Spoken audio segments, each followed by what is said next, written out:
Hello, my name is Thomas Paine, and I'm almost 290 years old, and I owe it all to clean living.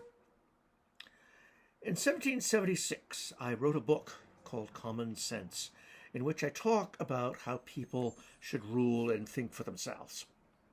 Almost all patriots read it, and I am called the father of the American Revolution.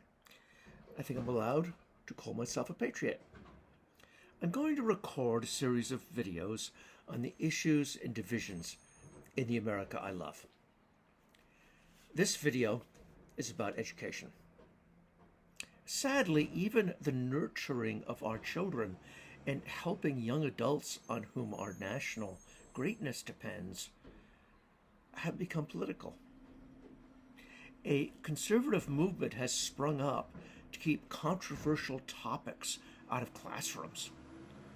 Now, while some topics like critical race theory belong only in colleges and conservatives' requirements to post curriculum online seems reasonable, conservatives seem, though, to want to sanitize American history. And sadly, we did have slavery and Jim Crow. While the whole issue of gender-free bathrooms and transgender rights might wait until there's more social consensus, but Florida's "don't say gay" law is just bigotry. Homosexuality enjoys social and scientific consensus.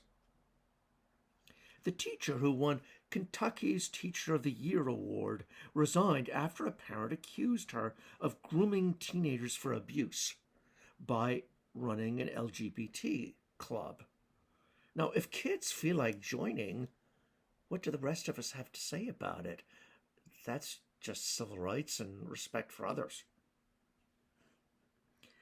Our public school system and higher education institutions are the envy of the world, and the reason our people are creative, our economy is strong, and foreigners are flocking to come to our schools and colleges.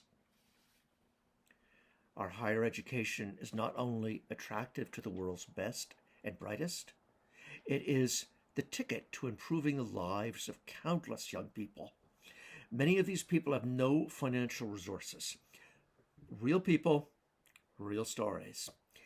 A girl not being able to afford a book bag and using a plastic store bag for her books instead.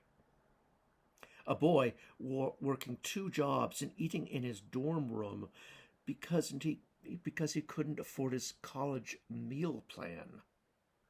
A teenager leaving his career of drug dealing and losing his girlfriend in a drive-by shooting at the same time, got into college because of a coach and is doing well. A 56-year-old social worker has to make every decision for her and her kids' activities because she is trying to pay down her $56,000 student loan.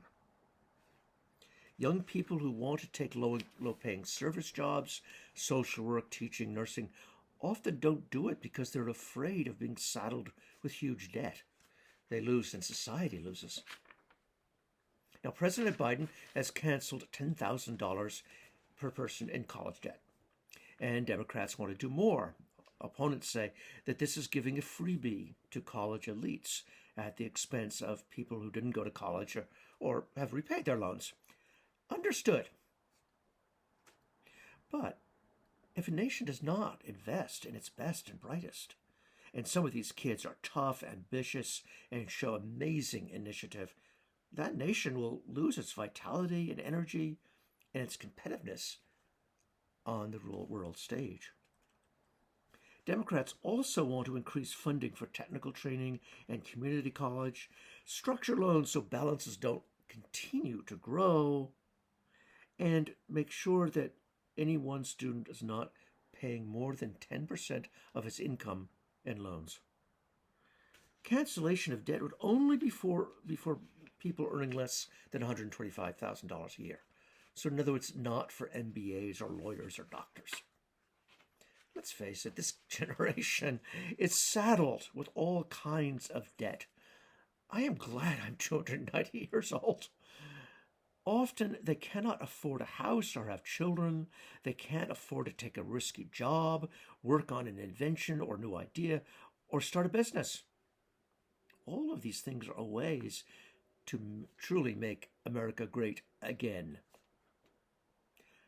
Most, if not all, developed countries offer free or subsidized higher or technical education.